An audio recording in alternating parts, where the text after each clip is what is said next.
Alright, today we're going to continue on with some of our basic videos for the how-tos on just doing some simple things. I'm going to show you guys how to swap out a helix and spring out of a 16 or newer non-turbo vehicle, like either RZR 1000, 1000S, 900s, just different ones. Just there's several secondaries out there, and just basically as long as you got the one we're talking about, this works for. But this is the one that comes in my 18 1000. One thing I'll make sure, mine already has round rollers. For God's sake, get some of our round rollers so that you don't have square puck damage. And I'm going to enter in a picture right here to show you the damage. And so look at this picture right here. You don't want yours like this. So get our round rollers to do away with that. But nonetheless, like I said, this video is just a simple basic deal.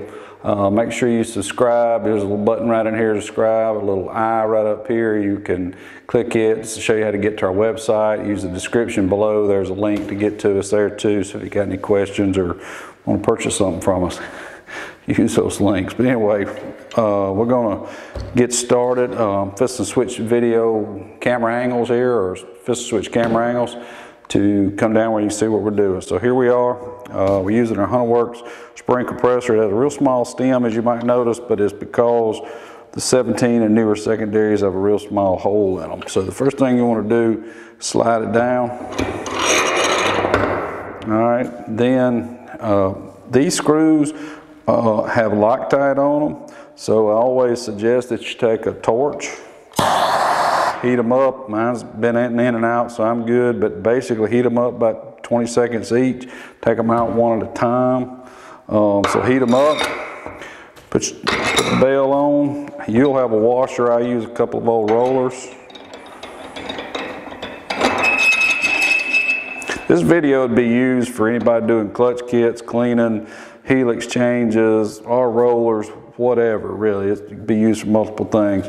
T25 Torx bit, make sure you got a pretty good one. Get it in here, pressure. All right.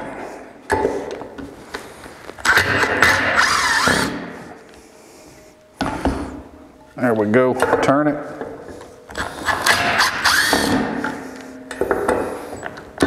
Make sure your bit's down in there good. Okay. If they're hot, you might not want to touch them right now. Then you just take the pressure off.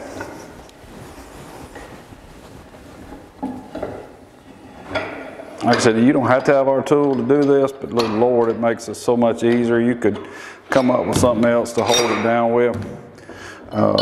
Take your helix out, depending on your year model. This part of the helix may not want to come out, and this will be stuck in it, you know, but that's okay. Leave it stuck if you want to, whatever, or try to manipulate it out. Okay. Now your stock stuff won't have this white washer. This is part of the Dalton kit, and this is of course a Dalton spring because mine's got it in there. You'll notice your new spring, old spring, whatever it is you're putting back, has a tang on it. I don't know if the camera up above me can catch this little notch, but there's a little notch. So when you're reassembling, you will get your spring and your notch. And if you have a washer, like from a Dalton kit, you'd put it there. This is actually called a spider, secondary spider. In the older clutches, it was dampener assembly.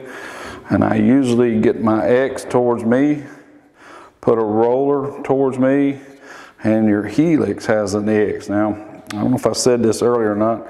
Of course, when you have X's, you don't have to be concerned about it, but you could always mark it with a marker, and so you can put it back. But this has an X, you have to mark it helix. It's typically going to have an X or some other kind of marking on them.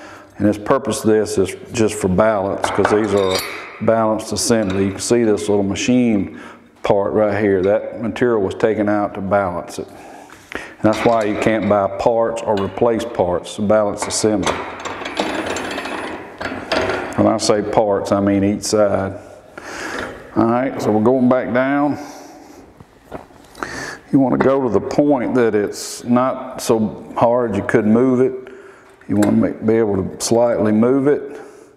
And always start your screws with your fingers. All right, mine has been in and out so many times, it's kind of, they're wearing out. But nonetheless, get them started with your fingers.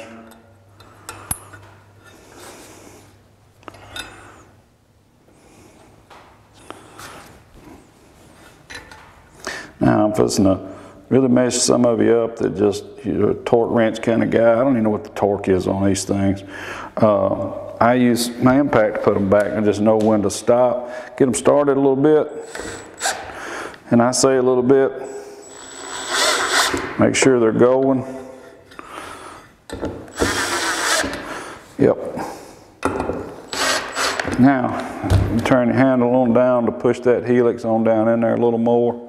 Handle in between some screws where you can get to it. Cross pattern.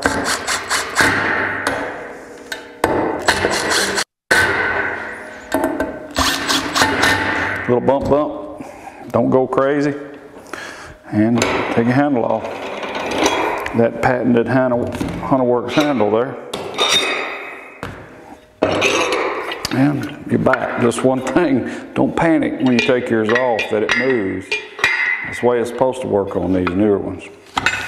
Alright guys, again, this is just basically an updated video of a basic thing that some people may need help with, understand a little bit better. So we're here trying to help people. You know, I just don't like throwing products at folks and have no clue how to do it. So some of you guys are pros. This will look too basic for you, but some people just don't know. And that's what we're here to help everybody. So if you got any questions, give me a call here at Hunterworks, and thank you for everything.